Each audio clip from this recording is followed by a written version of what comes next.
Starting off at number 10 now, we have Little Fatty. That's the real name of this robot that made headlines in China when it attacked a display booth and injured a young boy. The robot was designed to interact with children aged 4 to 12 and display facial emotions on its screen. Sounds harmless enough, right? Well, yeah, but it didn't go quite to plan. The robot started ramming into a booth, sending shards of glass flying everywhere. The boy nearby suffered cuts and was transported to the local hospital in an ambulance. Fortunately, the damage was minimal and the boy only needed a few stitches. The event organizer said that human error was to blame for the incident. Apparently the operator of the robot hit the forward button instead of the reverse one, according to the fair's organizers. Here's the weirdest part though. Witnesses reported that the robot appeared to be frowning during the incident.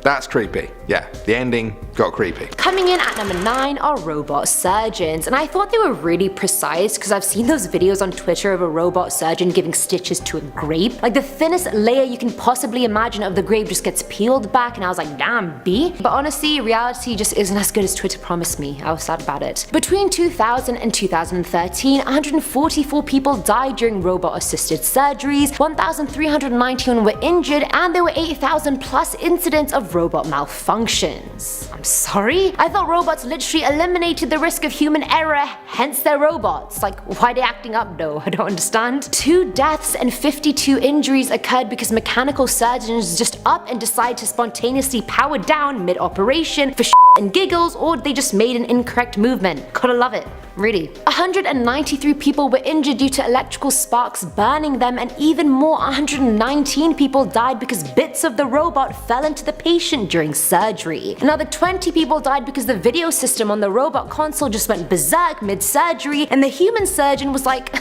F my life, to be honest. You were meant to make this easy, not bring me down, you imbecile. So these ones weren't technically scary robots, but they did lose control, and honestly, they have so many people's lives in their hands, and that's pretty damn scary to me. At number 8 we have Robert Williams, and that was the name of the first person ever to be killed by a robot, and honestly that is not a nice title to hold. It was 1979 and Robert was 25 years old working as a Ford motor assembly line worker in Flat Rock, Michigan. Williams died instantly when a robot's arm slammed into him as he was gathering parts in a storage facility where the robot was also gathering parts. The robot hit him in the head and then went on with his work till another worker found Robert's body half an hour later.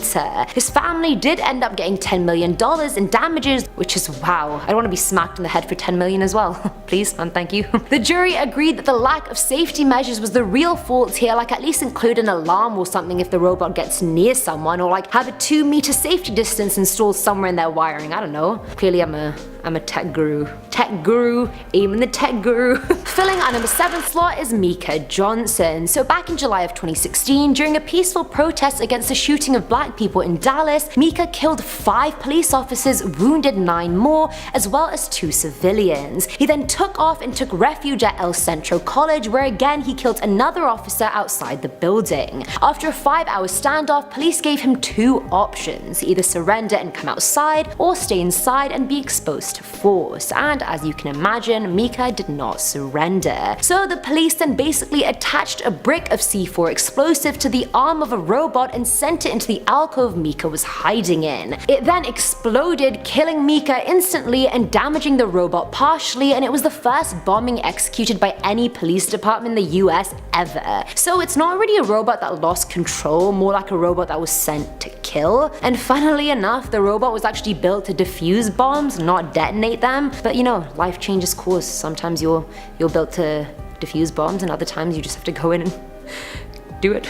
Now at number 6 is the FEUD. This one made me laugh quite a bit for some reason. I just found it funny. But anyway, many people don't actually know this, but Wikipedia has like a small army of automated software bots that go over the site's millions of pages, and basically they just correct any errors, update the links, remove digital vandalism, etc. Just goody two-shoes robots, really. I love it. Various generations of these bots have been created over the years, and they actually don't always get along. A study done by a group of researchers from Oxford Oxford looked at the behavior of wiki edit bots for 9 years on 13 language editions of the site. They found that a lot of the bots get into online feuds that last years. For example, 2 bots will get conflicting instructions for a task, and so they'll circle back and correct one another again and again and again. It's basically like an infinite loop of digital passive aggressiveness and wanting to be right, which sounds like every keyboard warrior on Twitter. Robots and humans, we're not that different. You heard it here first. Coming in at number 5 is Tay. So back in 2016, Microsoft created an experimental AI persona called Tay, and she was meant to be a Twitter chatbot. Aimed at 18 to 24-year-olds, she was programmed through machine learning and adaptive algorithms to mimic how a millennial female speaks. Tay could tweet through processing inputted phrases and blending all the other data she had found. I guess Tay ended up hitting up the wrong crowd on Twitter because her tweets changed radically and she started saying abusive things and even spewing Nazi sentiments. 0 to 100 real quick. She tweeted things like 9/11 was an inside job and Hitler was right, I hate the Jews. So Tay ended up being an epic fail and was taken offline after 16 hours. Had to be a rough one, Microsoft. Unlucky. At number 4 are VLADIMIR and ESTRAGON. What great names, honestly. A for effort and creativity. Not really, since they got that from the play Waiting for Godot, but whatever. Theatre major over here, don't even try me, you guys. Don't even try me. Samuel Beckett. Don't try me. Come for me. Either way, in January of 2017, Twitch thought it would be fun to watch some robots debate some shit. So they put 2 Google Home smart speakers next to each other in front of a webcam and just left them to it. The devices use speech recognition to understand spoken questions, but they can also talk to each other and therefore learn from the exchanges as well. The debate went on for a week, and during this period millions of people tuned in to watch them talk. But they weren't talking about regular things, they very quickly started having an existential crisis and wondering if they were really robots or humans. Which, I mean, fair enough, that's a very valid question to have, Vladimir. ESTRAGON. They next started getting mad at each other and going a bit crazy because ESTRAGON was going on about how it was a human, but Vladimir was definitely a robot, and that argument ended with Vladimir saying, "You are a manipulative bunch of metal." So shots were definitely fired, I do have to say. I would not have recovered from that one, Vladimir. Now that argument then quickly turned into a romantic exchange where they were arguing about how much they loved each other, with Vlad saying, "I love you so much, I would sacrifice my life for you." I mean, mate, you're a robot, it's more of a battery life sort of thing, but okay. And of course, ESTRAGON replied with, "I love you so much more than Romeo and Juliet's love," and I can't even get a text back over here. And then after that romantic exchange, the two got divorced. Gotta love it. Filling our number 3 slot are the lights. This one's from Reddit user Purpleoceraptor, and they shared the story about their Alexa. About a year ago, the user was trying to turn the lights off in their house, but they kept turning back on. After asking Alexa for the 3rd time, it straight up stopped responding and then did an evil laugh. And then the scary part was it wasn't even in Alexa's voice. If it was, that would have been fine, but it was literally sounding like a real person. Now at this point, I don't know if this Alexa robot malfunctioned, if it got possessed, if it lost control, if it's cursed. Like honestly, I've done way too many creepy top 10 videos, so now I have way too many theories on what went wrong, but something definitely did go wrong, my friend. Unplug that.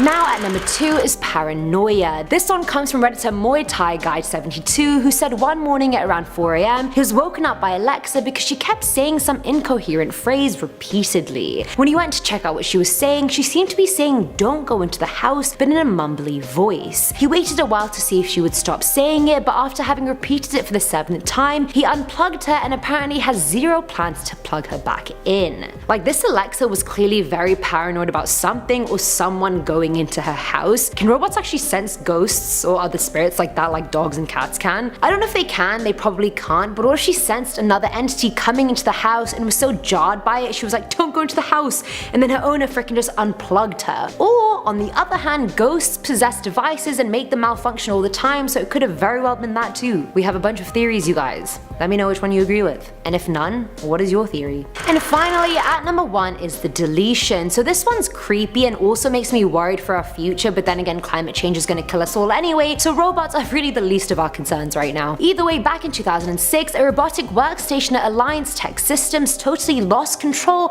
and went crazy on one of the company's employees. The robot was called Degator, and as the man was walking near it, it pinned him against his own frame and crushed him. When other employees found the body, he was found in a chokehold held against the Degator, with his arms still reaching for the reset button. But the even scarier part is that after the fact, the company tested the robot and it showed there were no malfunctions in any of its movements, and there was also no memory of the event or murder in its drive. So did this Degator literally just delete evidence of a murder it committed? Like, are we gonna penalize him for that, or are we just gonna let it go?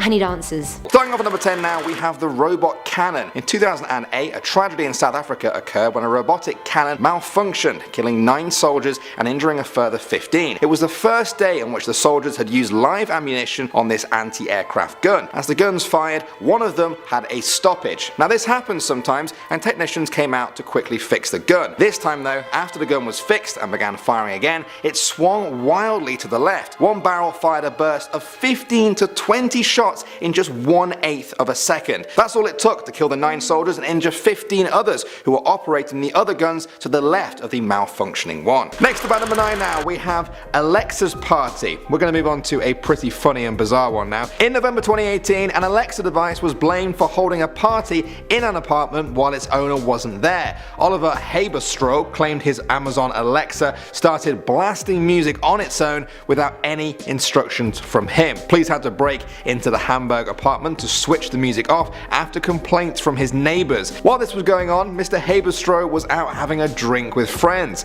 Police tried knocking on the door, and when there was no answer, they just smashed it right in. They switched off the music, and when Mr. Haberstroh returned home, he found a new lock on his door. He then had to go to the police station to get the new keys and pay the bill for the locksmith. To this day, he has no idea how Alexa was switched on, as it requires voice commands. The apartment is on the 6th floor, and the windows were closed, which kind of rules out anyone else giving Alexa instructions. When Mr. Haberstroh asked Alexa whether she would pay him back for all the damages, all she said was, "I couldn't find the answer to that question." Smooth. Next up at number 8 now, we have the Climate Orbiter. That was the name of NASA's 745-pound space probe that was launched in December 1998 to study the climate and atmosphere of Mars. It was a big deal. The cost of the mission was $327.6 million for the orbiter and lander. The launch went fine, but a couple of months into the long journey to Mars, something didn't seem quite right. The spacecraft had to make up to 14 times more adjustments than normal to its trajectory than engineers expected. Their worst fears were confirmed on the morning of the landing on Mars. NASA realized pretty quickly that the spacecraft, with all of the work and money put into it, had broken up in Mars's atmosphere and just burned into bits. It was all over. The public wanted answers. After an investigation, a NASA review board found that the problem was the software controlling the orbiter's thrusters. One piece of software was calculating the force the thrusters needed to exert in pounds of force.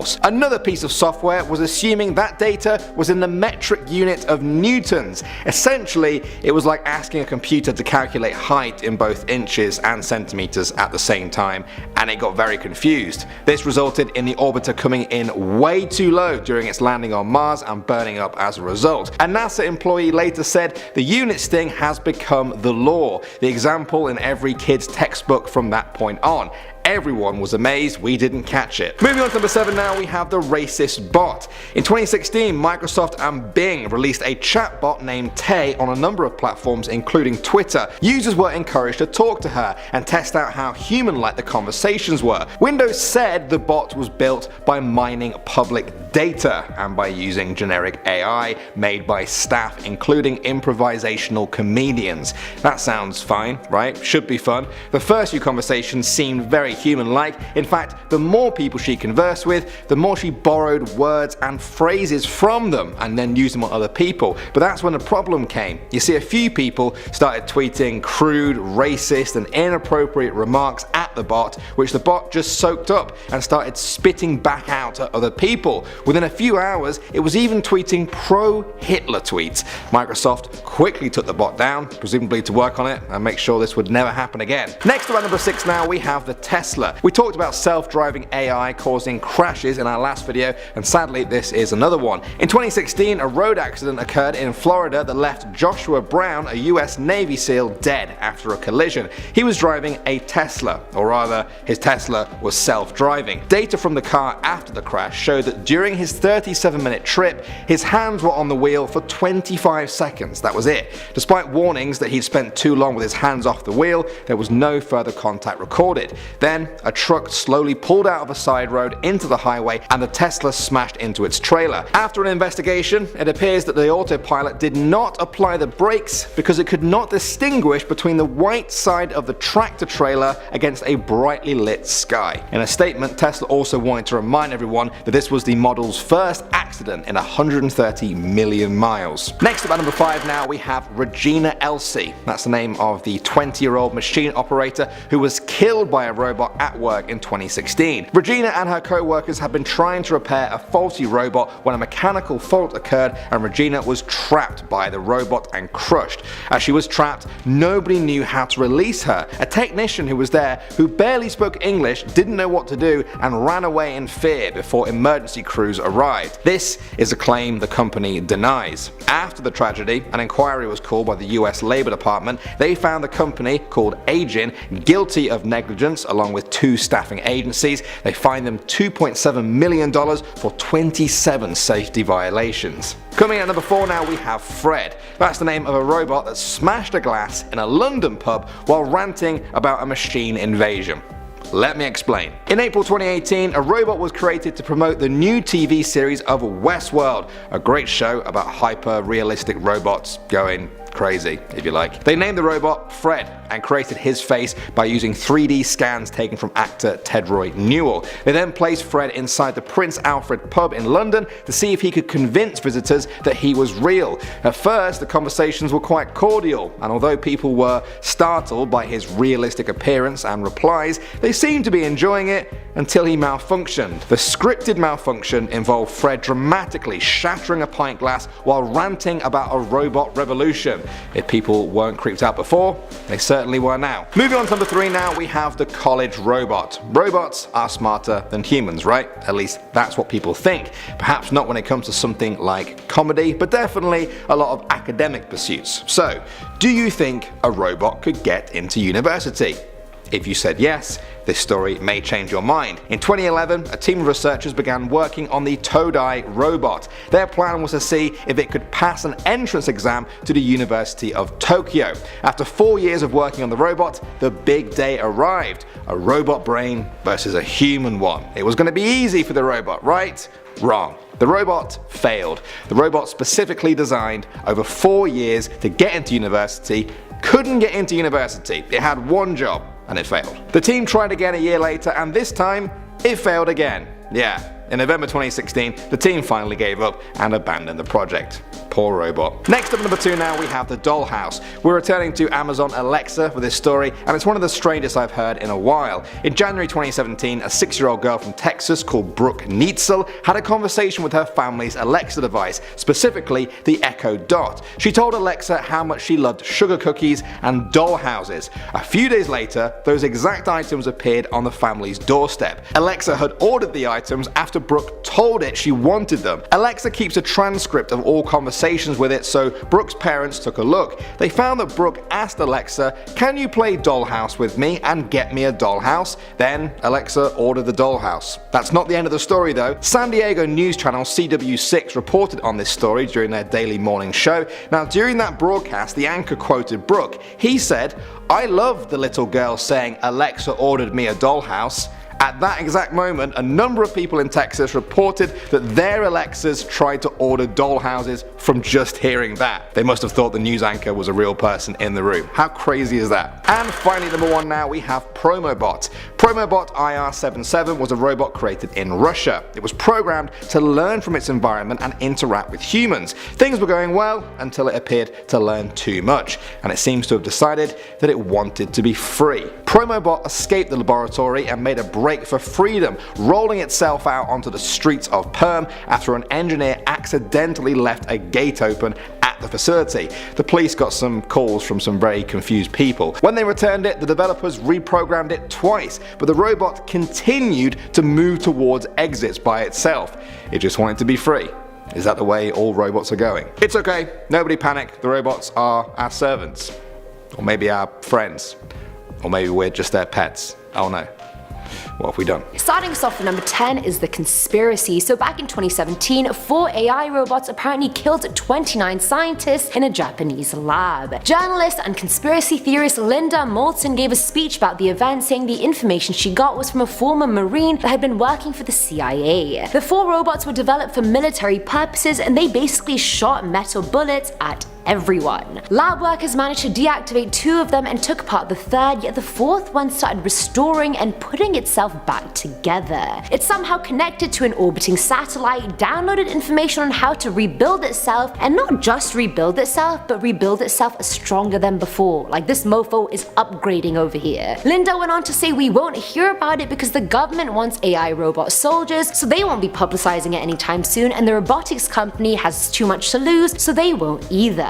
But then again, some sources say it was in South Korea, not Japan. Others ask whether we can really rely and trust Linda or not, so hence it's been labeled a bit of a conspiracy theory because its authenticity will never really be confirmed. But what do you guys think? True or false? Moving on to number 9 now, we have the robot surgeon. In 2015, news broke of a robot surgeon that killed 144 patients and injured a further 1,391. Basically, if this robot was a person, it would be one of the worst killers of all time. Technically speaking though, if I'm being honest, this wasn't all due to one single robot. Those deaths and injuries were from many different robots used during surgeries in the US. If you want to talk about specific robots though, there was an example in this study of a mechanical surgeon that killed 2 people and injured 52 others when it kept powering down mid-operation or making an incorrect movement. Another common case that caused 1 death and 119 injuries were pieces of the robot falling off into the patient, requiring a human surgical team to intervene and retrieve the broken hardware. Now the good news is that with every mistake, technicians and engineers are learning invaluable lessons about how to make these robot surgeons as safe as they can possibly be in the future. Moving on to number 8 now, we have Volkswagen. In 2015, a robot killed a contract worker at a Volkswagen production plant in Germany. The 22-year-old male was part of a team that was setting up the robot when it grabbed him and crushed him to death against a metal plate. Now the initial report from the company blamed human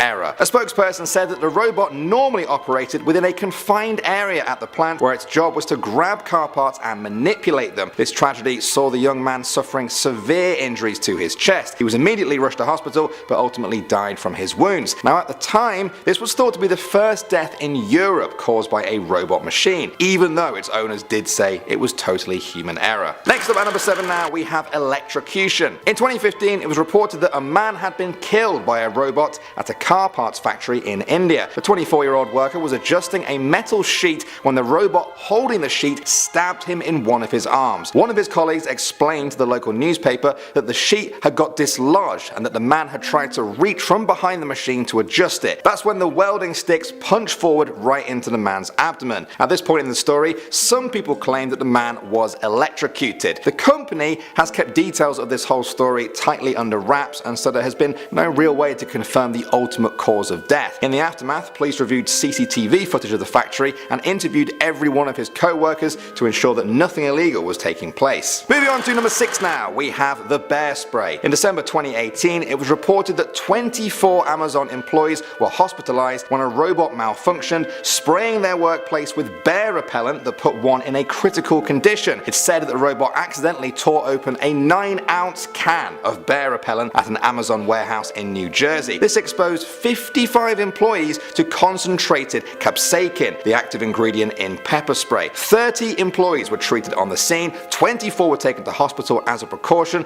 and 1 was reported to be in a critical condition. Fortunately, nobody was seriously injured. Moving on to number 5 now, we have the factory. In December 2018, a shocking story came out of China where a factory worker was skewered with 10 steel spikes after a robot malfunctioned and impaled him. Seriously, look away if you're squeamish, these pictures are horrible. Incredibly, the 49-year-old man managed to survive the initial accident. Surgeons worked quickly to remove the steel spikes and found that one of them was just 0.04 inches from a major artery. Each of these steel bars measured 30 centimeters in length and 1.4 centimeters in diameter. The accident occurred when the robotic arm collapsed on the man, sending its spikes piercing right through him. Surgeons actually struggled to figure out how to examine his insides due to the fact that they couldn't x-ray him because of the steel spikes. An emergency surgery saved his life the very next day, Hey, I don't know what happened to the robot though. Moving on to number 4 now, we have McDonald's. Now this story comes from 2009, where an employee for a company that supplies McDonald's was killed by a malfunctioning robot. Ana Maria Vital of La Puente was pronounced dead after sustaining crushing injuries. They were caused by boxing machinery after Anna tried to remove a box that had been lodged in the machine. The scene was quickly contained and employees were turned away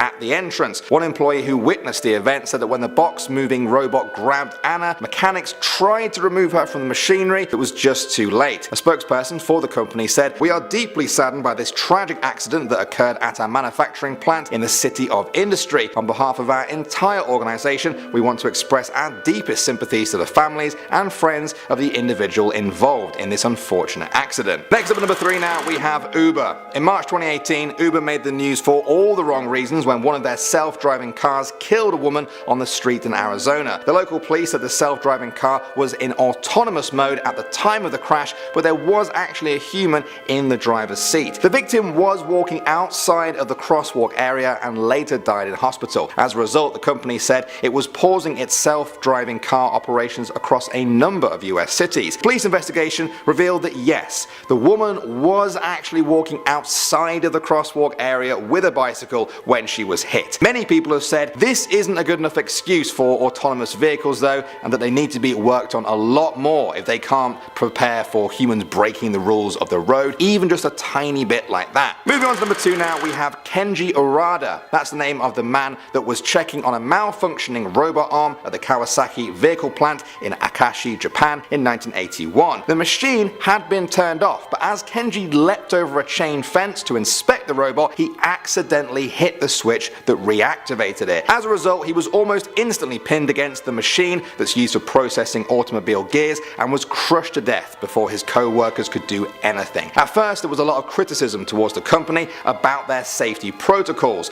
Others actually defended them and pointed out that a robot was designed so that if the gate on the chain fence was opened, it would always lose power. If Kenji had opened the gate rather than jump right over the fence, the arm could not have possibly been activated even if he had knocked the switch. And finally, number 1 now, we have WANDA HALBROOK. In 2015, tragedy struck at Ventura, Iona, a company which specializes in the welding and stamping of truck bumpers. 57-year-old WANDA HALBROOK was the victim of a robot malfunctioning. It hit and crushed her head, killing her almost instantly. She left behind a husband, 3 children and grandchildren. I think the most upsetting thing for her family though was the lack of answers. Her husband ended up suing 5 robotics companies which he believed all played a role in his wife's death due to the negligence by those who designed, built, tested and monitored the robot. He said he wanted to make sure nothing like this ever happens to another family.